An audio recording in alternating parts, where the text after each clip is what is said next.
E aí, povo de Deus, que bom que você está aqui comigo de novo no canal 7 de Teologia. Seja muito bem-vindo, aqui é o pastor Sérgio Lenz e nós vamos meditar em mais uma história que o povo não sabe. Pois é, há histórias que o povo não sabe. E eu gosto de usar, vez por outra, essas histórias para trazer ilustração e também conhecimento da palavra de Deus a partir das experiências que nós vivemos. E para que você possa aí continuar comigo de maneira tranquila, vai aí embaixo, já se inscreve, compartilha e não esquece de deixar o seu like se você gostou, tá bom?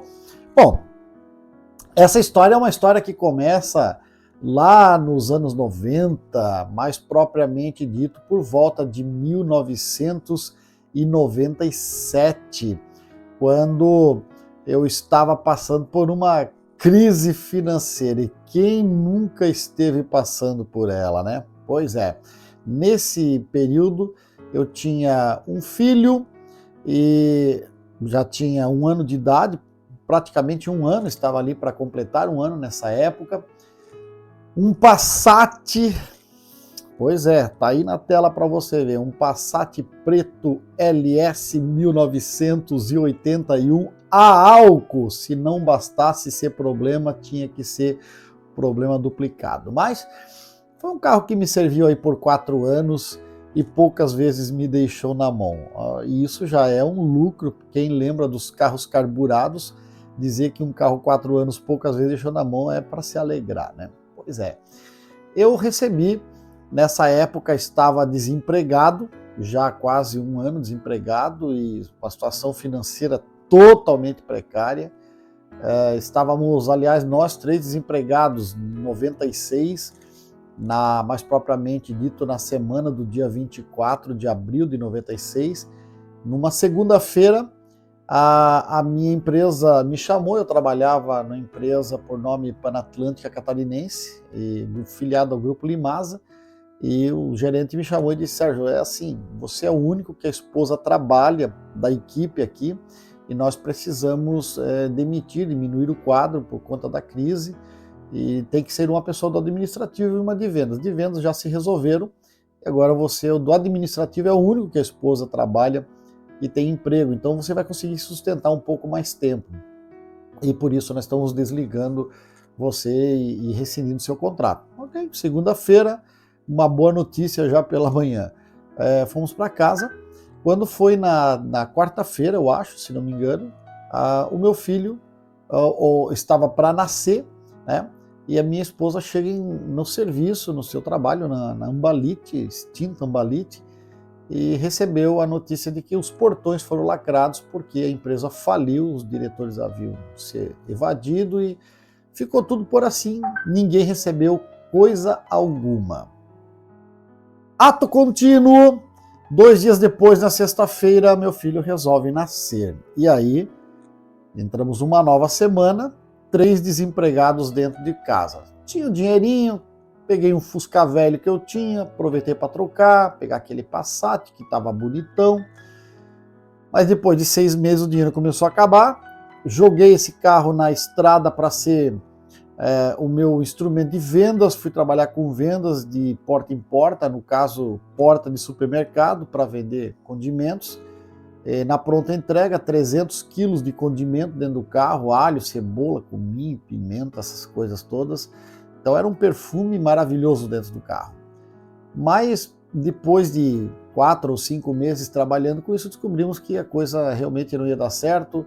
Eu tinha que passar por lugares, a uma praia em Itapoá, o nome de Praia do Bamerindos, para cortar uma estrada. Eu passava por dentro dessa praia, era época de inverno, não tinha ninguém lá, mas tinha que cortar alguns braços de mar, então o carro ficava com água do mar até nos pensamentos, e o carro foi apodrecendo todo. E nesse momento da história, eu recebi um convite para ir pregar na localidade de Santa Cruz, que fica próximo à Barra Velha, e E ok, mas naquela época você imagina, terminava os congressos, o pregador recebia um saco, um pacote de moeda e dizia tomara que dê para pagar a gasolina de volta.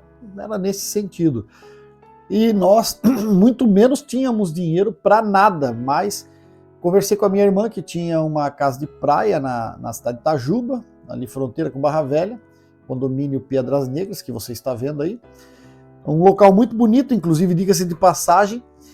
E ela disse, não, pode ir lá, porque tem alimentos, a gente sempre está indo de vez em quando lá, agora no inverno vamos menos, então pode ficar à vontade no apartamento lá, que está tudo tranquilo. Nós pegamos a nossa roupa e nos dirigimos para lá. Tá, chegamos lá, meu cunhado, porque estava chegando o inverno na época, e meu cunhado havia limpado o freezer e tinha um sacolé de arroz e pimenta e sal, e não tinha mais nada.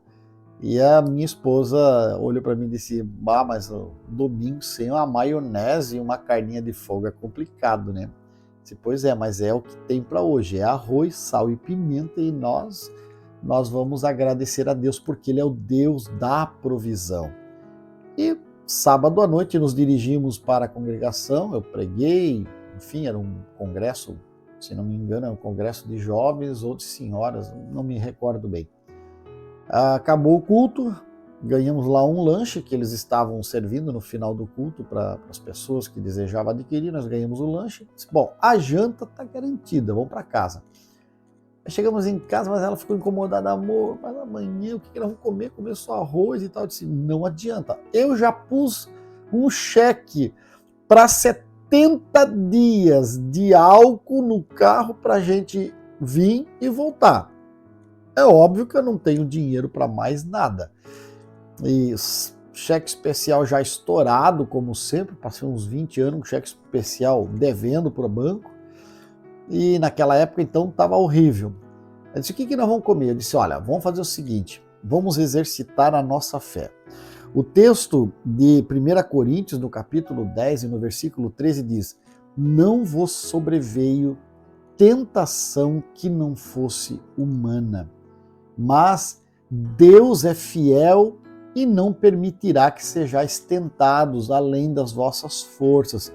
Pelo contrário, juntamente com a tentação, vos proverá livramento, de sorte que possais suportar. Então você vai para o quarto, ora, eu vou orar também, e amanhã no monte do Senhor se proverá.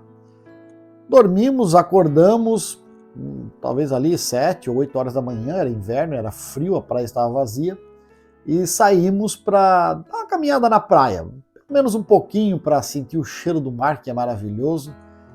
E ao descermos para a praia, qual é a nossa surpresa quando nós olhamos logo à frente um monte de alguma coisa preta? E nós fomos lá ver o que era aquilo, chegamos lá, era um desses que você está vendo aí na tela, desses negócios de marisco, de cativeiro, que provavelmente alguns meses antes, em uma tempestade ou algum agito do mar, soltou-se, provavelmente da cidade de Penha, onde tem bastante desses mariscos de cativeiro, vagou pelo mar e, pela provisão de Deus, ou pela coincidência, não me importa qual dos dois que é a resposta certa, eu vou dar glória a Deus do mesmo jeito. Nós tínhamos ali marisco para fazer festa com uma turma, se fosse necessário. Colhemos aquele marisco e olha, cada marisco daquele as conchas dele eram uma pá de pedreiro de grande que era, porque estava vagando no mar há muito tempo e era inverno, frio, então ele engorda mesmo. E você vai dizer, mas o que serve isso? Bom, eu sou casado com uma filha de pescador que sabe fazer frutos do mar como poucos. Levamos, havia salsinha por ali, já colhemos no próprio condomínio tinha, e 10 centavos uma cebola a gente arruma, e fizemos aquele ensopado de marisco ao bafo, risoto de marisco, e comemos bem como poucas vezes, porque o Senhor sempre proverá, junto com a provação também o escape. Fomos à noite, pregamos e embarcamos no carro e viemos embora. Quando estávamos passando na BR-101 ali próximo, um pouco antes, um pouco depois, ao posto Sinuelo de Barra Velha, eu ouvi, a minha esposa estava dormindo ao meu lado, e eu ouvi a voz de Deus bradar dentro daquele carro e dizer: nesse momento, a partir desse momento, eu estou te dando um livramento de morte. Estava fazendo uma curva, me recordo bem da cena, fazendo uma curva, eu estava colado, a BR não era duplicada, para você entender, 90 por hora naquela época, naquela BR toda esburacada, era assim uma Fórmula 1. Eu estava fazendo uma curva colado atrás de um ônibus da Catarinense e ouvi Deus falar. Até diminuí um pouco, pensei, meu Deus, será que o ônibus vai tombar ou eu vou me envolver no acidente? Diminui um pouco, dei um espaço. Mas cheguei em casa, coloquei o carro na garagem, dormimos. Outro dia de manhã saímos para as nossas atividades. Quando foi à noite, a esposa disse: vamos ao culto com o carro, e nós morávamos a 2 quadras do culto, da igreja. Eu disse: mas é tão pertinho. Não, eu estou com salto e tal, vamos com o carro, vamos ali. Então vamos. Quando nós saímos, fomos até a igreja, o carro deu aquela esquentadinha. Na volta, quando nós saímos da igreja, deu um estouro e desligou tudo no meio da rua. E aí eu abri a tampa do capô na frente, o cofre do motor. A bateria estava a ponto de explodir. Ela fazia um barulho de ebulição e saltava dentro do cofre, do compartimento. E para minha sorte, né? Para sorte não, era precavido, porque quem tinha carro velho sabia que tinha que ter uma chave 9, uma chave 13. Eu tinha uma chave 13 à mão, soltei o cabo da bateria e cessou, porque ia pegar fogo a qualquer instante. Rebocamos o carro até em casa. Outro dia pedi ao meu cunhado que fosse lá olhar para mim, e o que descobrimos? Estava o cabo que desce da bateria até o alternador, ele soltou da sua presilha e colou no escapamento do carro. É um cabo de borracha, revestido de borracha, grosso, mas ele ficou ali colado por tempo, porque aquilo estava, a borracha toda derretida em volta da saída do escapamento. E eu tenho convicção dentro de mim que naquela curva, 90 por hora, naquela estrada esburacada, no meio da noite, aquilo já tinha fechado o curto ali. Mas quando o Senhor disse: a partir deste momento eu estou te dando livramento, Deus sustentou-nos com a sua mão de nos livrar de um acidente naquele dia, porque era propósito dele que eu estivesse aqui para testificar.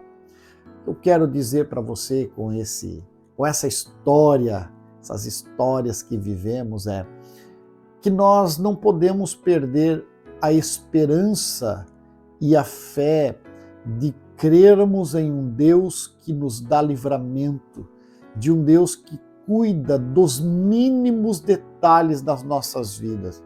Aí você talvez vá me dizer: professor, mas você não tem noção do que eu tenho passado, do que a minha vida tem sido, das coisas que me têm acontecido. Você não sabe a desgraça e a desesperança que se abateu sobre a minha casa, sobre a minha família. Entenda que nem sempre a reunião dos alunos na sala de aula será uma reunião de festa, de jogar papelzinho no outro, de sorrir, contar piada, abraçar, e até quando já adolescente, os encontros mais românticos da sala de aula acontecem. Nem sempre será isso. Haverão momentos em que o professor entrará na sala taciturno, com a cara fechada, e dirá: todos guardem o material, porque a partir de agora vamos para a prova. E é a prova que pode decidir o seu futuro. Então, quando passamos por provas, passamos por provações, entenda, fiel é Deus, que não nos tentará além das nossas forças. Se você ainda está aguentando, é porque Ele sabe que você tem forças para aguentar. E todo o combustível que Ele vai usar para te fortalecer será o mesmo combustível que você sentirá queimar a sua pele, a sua carne, e sentirá a dor de passar por uma situação trágica. Mas entenda, se você tiver a perseverança de continuar confiando nele e lutar pelos seus sonhos, batalhar pelos seus objetivos e convicções, tenha certeza que esse mesmo Deus vos proverá livramento, de sorte que possais suportar as tentações. E lembre-se, no meio das provas, né, no meio dos grandes desertos, das grandes florestas tenebrosas, sempre haverá um vale com ribeiro de águas cristalinas para matar a sua sede, para te dar a sombra e para fornecer o alimento, para te dar forças para continuar mais um dia. Então, faça mais um dia na presença do Senhor, porque afinal de contas Ele ainda é o maior, Ele sempre será o maior, o mais fiel e o melhor companheiro de jornada. Fique com Deus e amanhã nos encontramos aqui novamente no canal 7 de Teologia. Forte abraço!